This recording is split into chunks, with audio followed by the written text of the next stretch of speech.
This patient was referred to me for endodontic retreatment of tooth number 8 1 year ago. And as you can see, here's the date. Okay, according to the patient, the root canal was done 5 years prior. And patient says, I have no symptoms. I have no issues, no symptoms, no problems with this tooth. So you can see previous root canal. Tooth was discolored, so patient was unhappy about the discoloration of the tooth. But you can see that large periapical relucency right there. Okay? Because patient had no symptoms, we requested x-rays from the dentist who had done the root canal 5 years prior. So take a look here. So this is the tooth before the dentist did a root canal. No periapical relucency. See that? There was no periapical relucency prior to the root canal.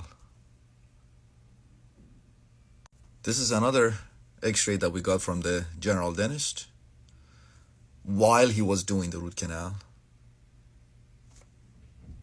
This is his working length, PA.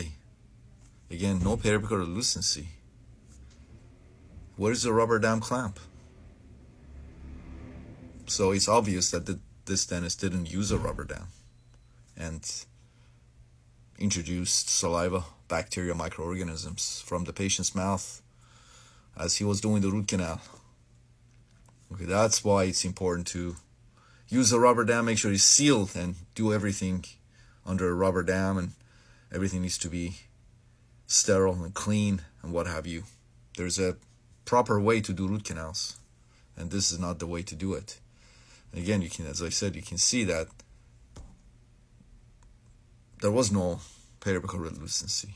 So that large periapical relucency that the patient has now is indeed an active infection, regardless of whether she has pain or not. We're dealing with an active infection because, again, it wasn't there before the root canal, and then now suddenly there's a huge periapical relucency 5 years later. This is another angulation of the tooth when I saw her a year ago, and again, you can see that large periapical relucency. So we went over options with the patient, and patient said, let's go ahead and try to see if we can save the tooth. She was going to get a crown. Again, the tooth was discolored, and she's a young, pretty girl, so she wanted to get a new crown. So we decided to go ahead and redo this root canal for her, with the possibility that later on we might have to do an apical, because this could have been a cyst. So the goal was to go in, redo the root canal, MTA plug, just have the tooth prepared, just in case if later we need to do an apical, we're good to go. And take a look. This was immediately after we redid the root canal for her a year ago, and you can see here's the date. So immediately after we redid the root canal, MTA got extruded out. Was I worried about it? No, I wasn't worried about it. MTA is the most biocompatible material that we have. So I wasn't worried about MTA extrusion. So MTA, plug, and got a perchance sealer. And told the patient, come back and see me in a few months so we make sure that everything's going well. Patient agreed. And this was today. 1 year post-op of tooth number 8. What happened to that huge periapical relucency? Almost completely healed. Did MTA extrusion have any negative effect on the outcome? Nope. Patient has a brand new crown on the tooth and looks fantastic. And let me put them next to each other so you can see what we accomplished. By the way, we redid the root canal in 1 appointment.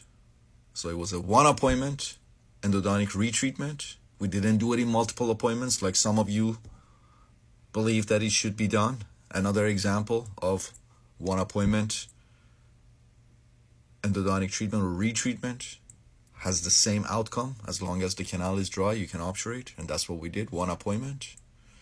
So This is the side by side 1 year ago before we did the root canal. This is how the patient presented to me for endodontic retreatment, for consultation for endodontic retreatment 1 year ago. And here's the date. I'm just covering her name.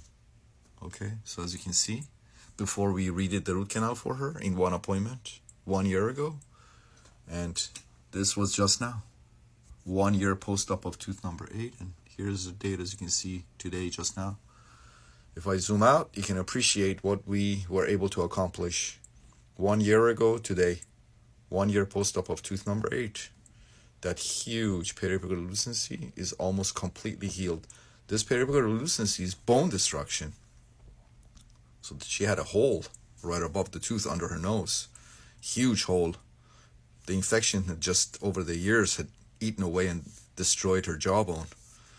And almost all came back, and the rest of it will come back as well. Again, one appointment, endodontic retreatment, and MTA extrusion. No effect on the outcome of endodontic treatment or retreatment. And this is another example proving my point. 1 year post-op of tooth number 8.